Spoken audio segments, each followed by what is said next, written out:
Denver Sports presents the Mile High Hockey Podcast with Mike Evans, presented by Fort Comfort Gutters. Now here's your host with the latest on the Burgundy and Blue, Mike Evans. Hey everybody, welcome in. Yes, it is the morning after, the day after. The sun did come up. The Avalanche lose game one, 7-6. So much to talk about from this game. Let's start with the obvious. It's the elephant in the room. Everyone's talking about it. Alexandar, Georgiev, and the goaltending. And how much of the blame does he deserve, and what do you do moving forward? Hey, look, it's been something we've talked about for several of these podcasts coming down the stretch, the idea that the goaltending is an issue. And you've heard Jared Bednar many times over the course of the final couple months of the season talking about, yes, we need to be better defensively. Yes, we need to be tighter, a little bit more disciplined. We can't be turning the puck over in our own end. But he's also added the but is that at times you need your goaltender to make a save or two. And this game one against Winnipeg was a classic example of this. Let me be clear. I'm not putting all of this on Alexandar Georgiev. I know for some of you, he is the villain. He's public enemy number one, and it's all his fault. I'm not going to go totally there. Now, if I'm dividing up the blame pie and I'm doling out slices, yeah, Georgiev gets about 70% of the blame for me. But you can't lose 4 games to Winnipeg and now have given up 24 goals in those 4 games, an average of 6 per game, and just solely put it on the goaltending. This is not a good matchup for the Avalanche defensively. And you've seen it, and you already saw it in game one, a couple of instances when teams get in on the forecheck, get in and get to work on those Avalanche defensemen. Mistakes are made. Turnovers are made. I don't think it was a very strong game for Josh Manson. Kind of a lazy attempt to clear the puck.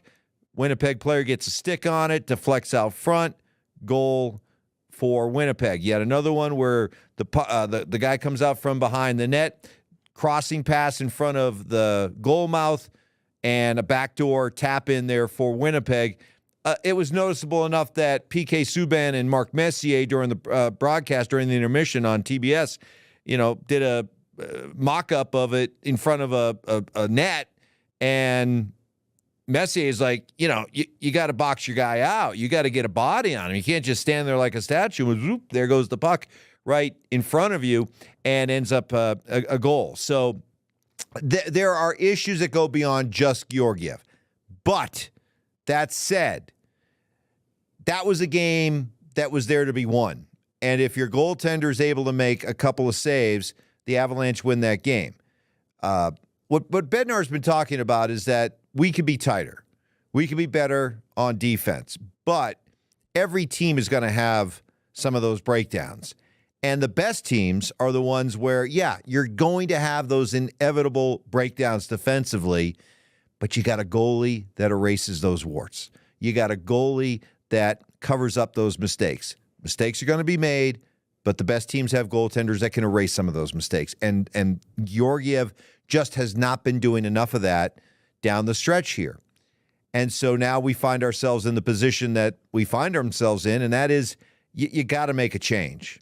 You have to. And now it comes down to, for game 2, Justus Annunen, what is his health? Because, in my opinion, if he can stand upright, you got to put him out there for game number 2. It's not ideal. Look, Annunen, I know for some has been built up to be the savior. This is the guy. Put him in. He's the guy. He's the answer. He's the answer to our woes. Well, be careful about that. This is a guy who has been in the league 3 years and has about 15 NHL starts. He went 8-4 this year, but take a closer look at those wins. Ottawa, 2 against Chicago, Calgary, Minnesota, St. Louis, Edmonton, which was their JV squad. The only win he has this year out of the 8 against a team that made it to the playoffs was a win over Nashville. That's it. Okay, so of his 8 wins, 7 came against either teams that missed the playoffs or, in the case of Edmonton, didn't even field their varsity roster. that's the guy you're pinning your hopes on. It's not ideal, but at this point, you got to do it. Because I'm watching Alexandar Georgiev, and, it wasn't just the goals he was giving up. As the game went on, his body language was terrible. He's throwing his arms up. He's, whacking his stick against the crossbar. He's showing all the emotion that you just don't want your goaltender to be showing. Now, whether it's frustration with himself, frustration with what's going on in front of him, just frustration at the overall situation that he finds himself in, doesn't matter. He's just too demonstrative right now, and we all see it. The Winnipeg players see it, and they're like, we're in this guy's head. And then the Avalanche players see it, and they're like trying to go out and play their game, and in the back of their mind, they're like, can our goaltender make a big save for us? So the Avs have issues there. It's a major issue, and it needs to be fixed. I know we've talked about this a lot on this podcast, how, hey, we know the Avalanche can score their way to a Stanley Cup. They did it a couple of years ago with subpar goaltending. It was never this bad. I mean, it wasn't great a couple of years ago when they were winning the Cup. It wasn't just awful. And it wasn't this deep of a hole to try to dig out of and overcome.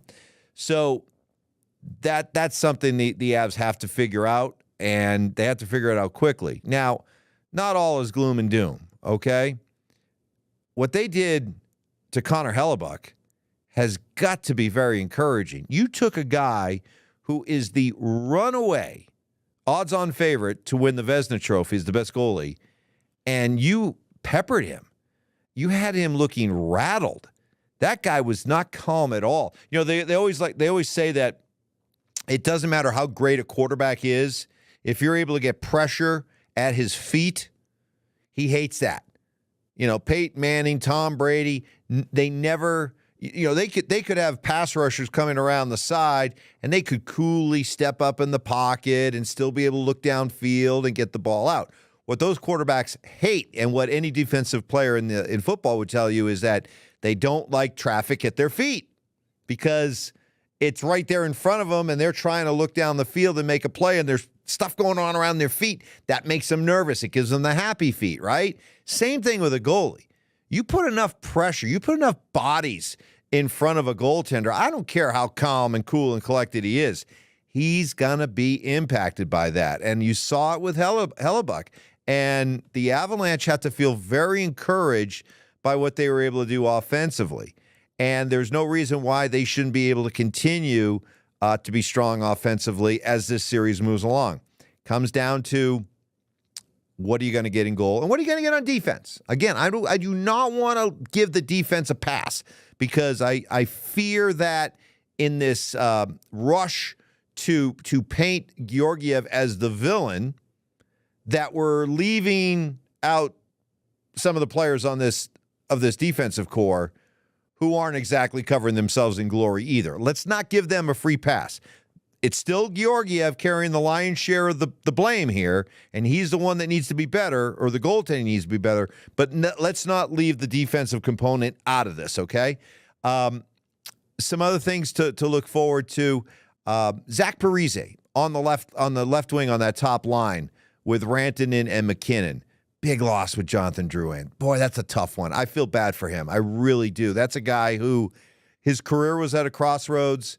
He signs a 1-year, peanuts type deal with the Avalanche, completely low-risk move for the Avs. And this guy comes in, works his butt off, and reinvigorates his career. And really became a key part of this Avs core going into the playoffs. Now to lose him for the rest of the playoffs that's a tough one. That's a tough pill to swallow. Not only for him, but for the Avs, because now you're like, all right, who do you put up on that top line? And you saw that second line of Mittelstadt with Lehkonen and Val. They were their best line throughout the course of the game. So you don't really necessarily want to mess with that. I guess the question is, Parise, give him another shot at left wing. Is he fast enough to skate and keep up with MacKinnon and Rantenen? He's a great pro. There's no doubt about that. You're going to get the best that Parise has to offer. But is that enough? And could we see a change there, whether it's like moving Val back up to the top line, putting somebody else with Mittelstadt and Lehkonen, or maybe you keep that line and maybe somebody else gets moved up. But then are you messing with your third line, which Jared Bednar said was maybe their most consistent line in game one? So these are the things. This is what makes these 7-game series so fascinating, is the adjustments from one game to the next, and being able to counter what you saw that didn't work out in game one, being able to apply it to game two. Also something to keep in mind. I know that a lot of Avalanche fans are encouraged by what the Avs did offensively, and that, hey, if we can just get a little bit of goaltending, we're right back in the series and we're the better team. Something to keep in mind. You got to think of the psychology from the Winnipeg side of things. You're focused on the Avs. Try to look at it from the Winnipeg side of things. They come in, they're at home. I mean, this is Winnipeg, man. I mean, not only are the people of Winnipeg rooting hard for Winnipeg, you got all of Canada's rooting hard for Winnipeg. Canada is just desperate to have a Stanley Cup winner. It's been so long that these Canadian teams carry a ton of pressure. And so their first game at home, everybody's fired up. Winnipeg, I would think, if I was doing this show in Winnipeg, thank God I'm not. If I was doing this show in Winnipeg, I would look at the Winnipeg win. I'd say, hey, we didn't play our best game. Our goaltender didn't play his best game. We got caught up in a shootout. We're going to be much better in game two. We're going to be able to exhale a little bit. We got one game under our belt. We can relax a little bit after all the pressure that we're facing in game one. I think that's how Winnipeg will look at it. And so I know we're looking at it from the Avalanche standpoint that there are some reasons to be encouraged moving forward. I'm just saying, try to open up your mind and look at it from the Winnipeg side of things. They probably look at it and say, we'll be better in game two. Hellebuck's probably looking and saying, that wasn't me in game one. I'll be a lot better, and at least we're able to escape with a win. So it's fascinating. I think the biggest takeaway I have from this series is that while I'm worried about the goaltending, I don't know if there's a quick fix there. I am encouraged by what the team was able to do offensively. I think that will continue. I think we're going to continue to see a wide-open, high-scoring series, and this one has the feeling of a series that's going to go a ways. I would absolutely expect the Avalanche to get a win in game two and come back with home ice. It wouldn't surprise me if they gave up one of the games at home. It wouldn't surprise me at all if this thing was 2-2 going back to Winnipeg. This, to me, feels like it's going to be a 7-game series.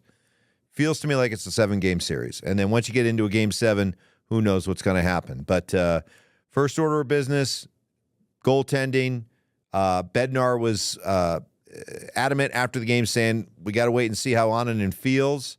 He was asked if he feels okay, are you going to make a change? He said it's too early to speculate on that. Let me do the speculating for you.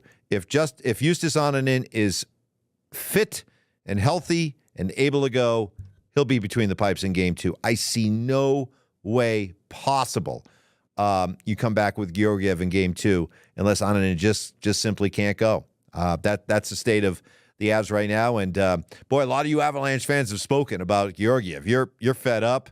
I saw a lot of this trending that hopefully this is the last game Georgiev ever plays as an Avalanche. Never mind in this series, never mind this season, in his career, that you're done with Georgiev and it's time to start over at the goaltender position next year. Maybe. Oh, yeah, and one last thought on that. I know that, again, circle back to what I said earlier, Georgiev's public enemy number one, but let's not let the other Avalanche defensemen and defensive core off the hook. And let's not let management off the hook, because we were all gathered here up until the trade deadline, prior to the trade deadline, talking about the things that the Avalanche, the boxes to check off. What were their needs going into? We talked about second line center and, maybe more depth on defense.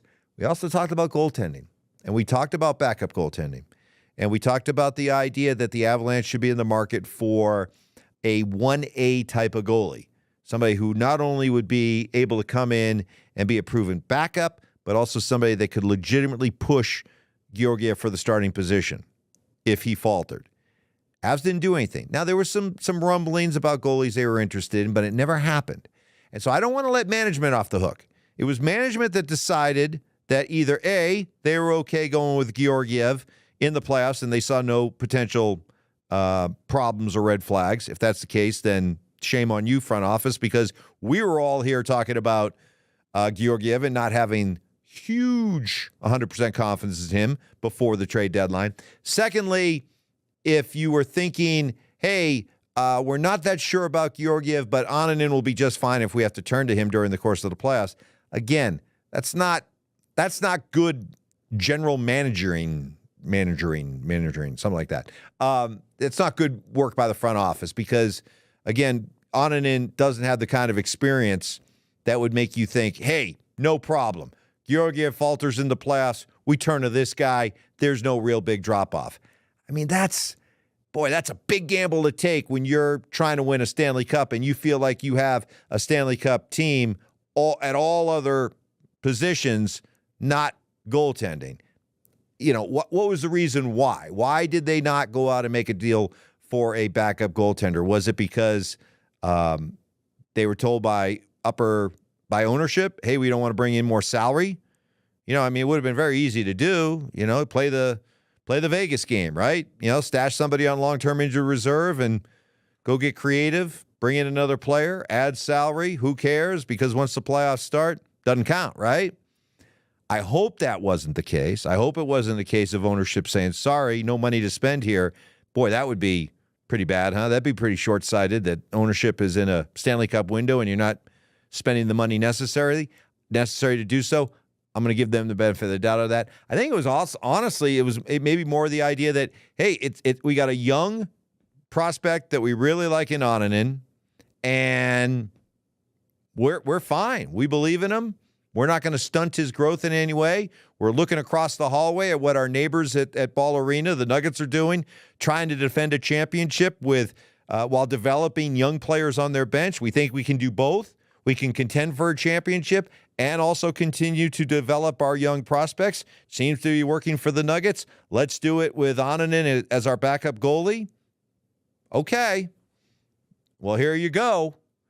It looks like we're going to test that theory, that wisdom about deciding to go young, stay young with Annunen as opposed to going out and trading for a veteran. Was it the right strategy? Looks like we're fixing to find out, right? So we'll see what happens. Game 2 on tap. We'll be back later in the week to break it all down and look ahead as the scene comes back here to Denver. Thanks so much for watching the Mile High Hockey Podcast.